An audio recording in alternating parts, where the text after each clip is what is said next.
10% survival. Are you a summer camper? A once-a-year camper? You know who you are. Kind of person who once a year brings friends and family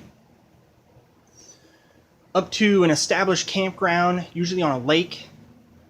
You barbecue, you drink, you hang out around a fire. You might bring your boat, some inflatables, maybe do some fishing. You have a great time. There's nothing wrong with that. Millions of people do that. I do it myself. I look forward to it every year. Every year, late in the summer, friends, family, and I all congregate at the same campground, on the same reservoir, in the El Dorado National Forest. We have a blast. And every year, we bring, my wife and I, a 4-person Coleman tent, this dome style. We've owned it for 5 years. The tent works. It still looks great. But this year, my wife wants a little more comfort. We have a baby. She wants to sleep on an air mattress. And that means I need to bring a bigger tent. So what I did is I got a Coleman Meadow 6-person tent. Same design, dome, simple construction, an X formation of the poles. It's got a rain fly, bathtub bottom it looks like. A basic tent. If you want to do some camping that you know is going to be under some inclement weather, these Coleman tents might not be the best choice. Might want to go with a Kelty. Look at Eurekas. A lot of other competitive options that might be built for harsher weather. Now, this right here is marketing. WeatherTech. Wind and rain tested. Well, the reality is you can just wind and rain test just about anything. If you put a milk carton on your front porch in a rainstorm, you're testing it to see if it will survive the storm. This is marketing right here. I don't pay any attention to this. I have experience with Coleman tents. They're basic. They do the job in summer camping. I trust them to be adequate. And they're economical. This was $90. In all likelihood, this tent is going to last 20 years, using it once or twice a year. Our Coleman 4-person still is in excellent condition. We've used it for 5 years in a row on our annual camping trips. So I trust Coleman. I understand where it is on the quality scale of tents.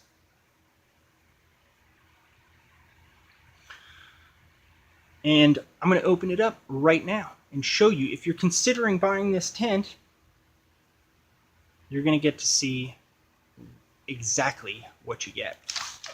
All right?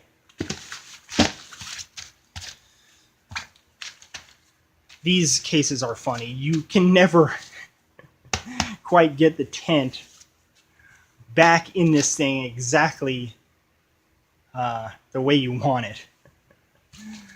Exactly the way it is when you first buy it. Kind of sucks. It'd be nice if you could get them back that way. Maybe you could keep the box.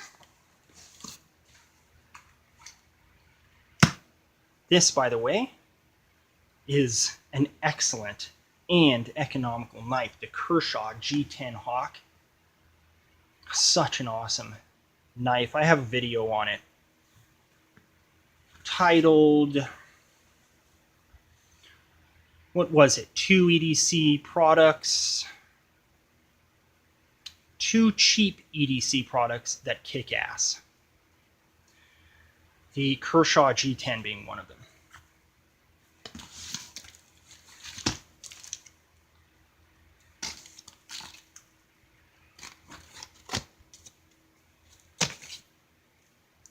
All right.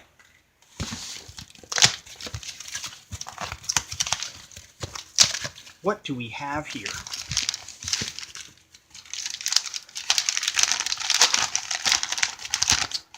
Warranty information, customer service numbers. I'm going to set that aside. How about the poles first?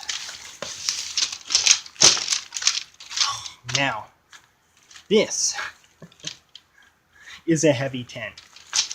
This is not a backpacking tent. If you're looking for a lightweight tent that you can actually carry on a backpack, forget about it. You're not buying a 6-person Coleman tent for that trip, let me tell you.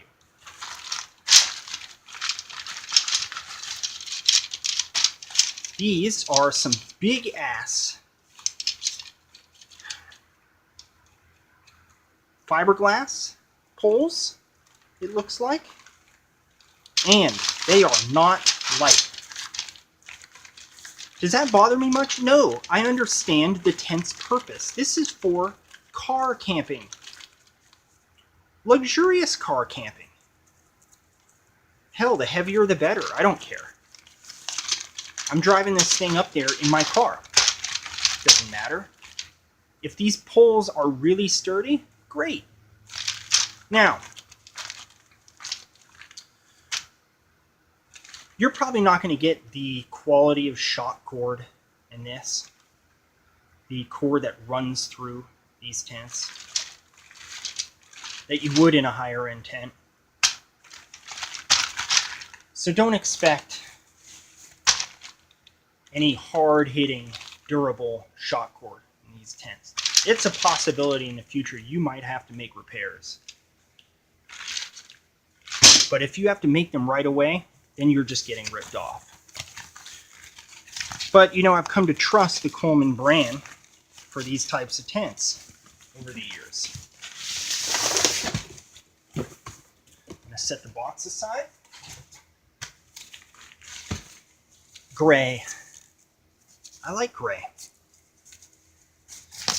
If you've watched my Alps 1 mountaineering, Lynx 1 mountaineering, Alps mountaineering video, you know that I am not a big fan of color, loud color. I like earth tones, earthy greens, earthy grays. I like that. When I'm camping, I don't want to be a sore thumb in nature. I like to blend in. I like to really feel like I'm in nature. When I look over at my neighbor's campsite and I see some big, obnoxious pink and green Taj Mahal type tent, it makes me want to puke. It's actually kind of depressing. These are some steel stakes. They're thin. They suck. We know this. We expect this from Coleman. They are not quality stakes. You hit this with a hammer, you'll probably bend them. That's the brutal truth. So, if you're delicate with them and you use them once a year, hey, they are going to be good enough. Good enough. You can see these don't even have a point on them. Really low budget.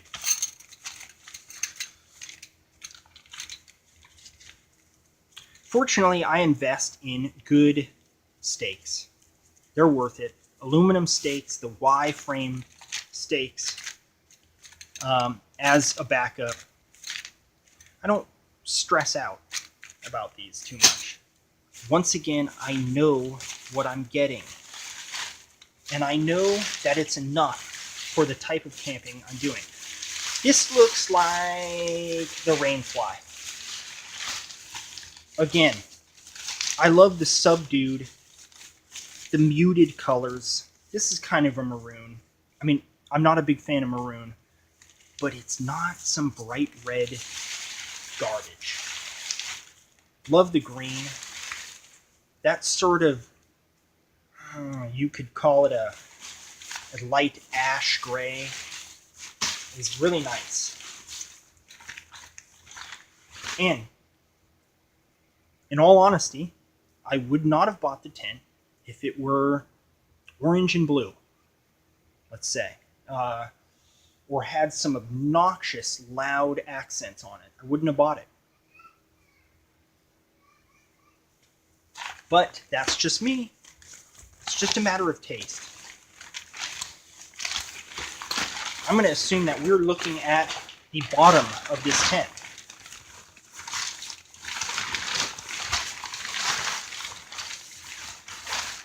Now we're looking at the screen.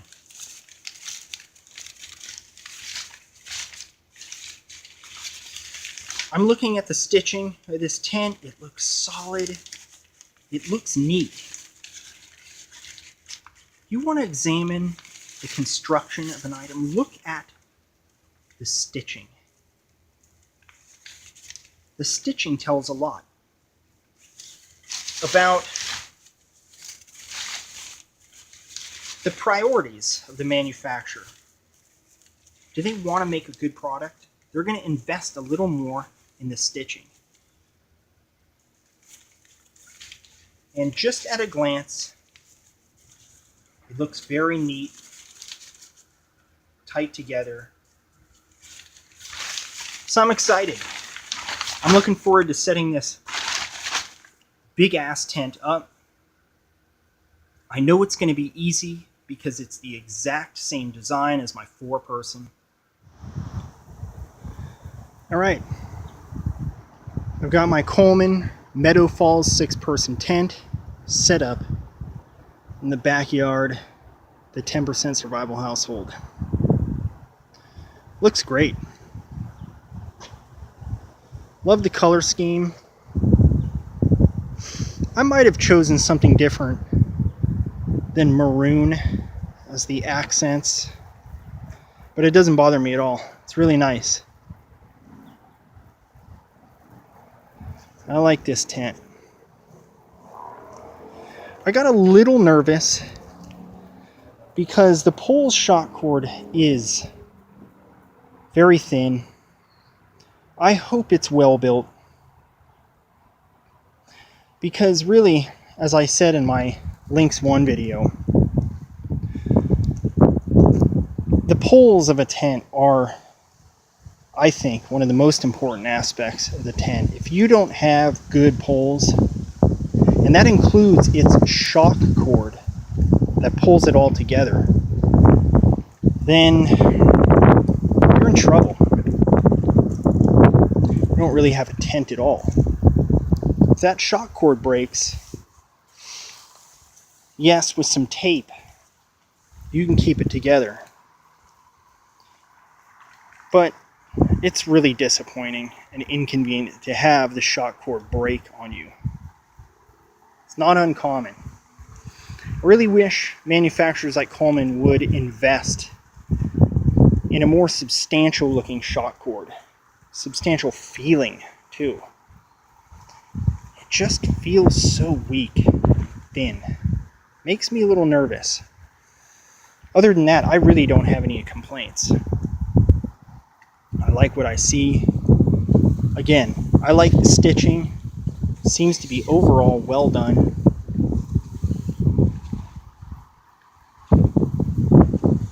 And I really like how manufacturers have started to include more screen in their tents.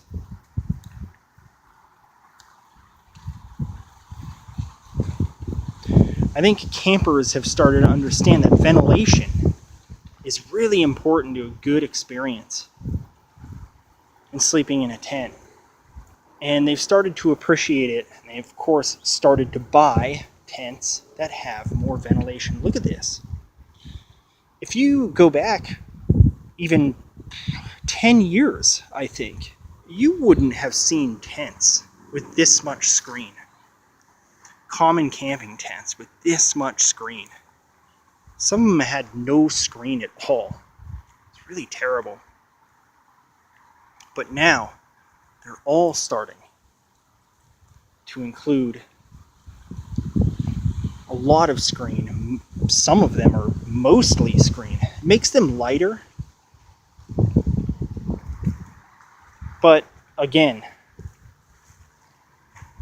it helps ventilation. Ventilation is key. You'd be shocked at how quickly condensation builds up. I see that inside the tent there is a pocket for accessories, your flashlight. That's a nice, convenient feature. It's not something I ever use though, really. If I have accessories, I set them right down next to where I'm sleeping. Nice bathtub bottom, comes up about 6 inches. Corners look sturdy. Has a nice ventilation window here at the rear of the tent.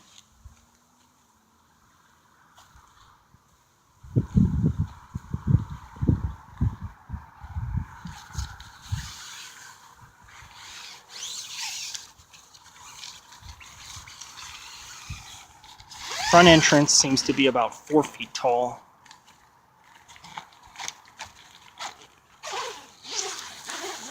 Fairly easy to open up. And can be enclosed up for privacy. Of course, I don't have the rainfly on because I wanted to show you how much screen this tent has. Alright, I'm going to put the rainfly on, show you what that looks like. Alright, people, I'm going to make this short because my battery's dying. This is Coleman Meadow Falls 6-person with the rainfly. That's the Coleman logo. It's large and a bit obnoxious. I really wish they left it out, but I understand why. They're proud of their brand. They want to show it off. It's good marketing. It's not particularly ugly logo. I just wish they didn't print that so large on their tents. Of course, if 10% Survival made a tent, I'd probably make it that large. Rainfly looks solid. There's one interesting feature I want to point out with this tent, is that in the past, a lot of tents would have a pole running over to the back to create this eave in front of the entrance. This time, there are grommets on either side of the entrance, and they sort of bow out through a slot at the front. And each end sticks into those grommets. Really interesting way of doing it, and I like it. It works. It's very solid. And you don't have to run a third little pole over to the other side of the tent. Great little feature. And I'm excited to use this tent. A few more days and I will be up in the mountains, sleeping like a baby in this Coleman Meadow Falls. This is 10% Survival. Happy camping. Wake up from the Matrix. Peace.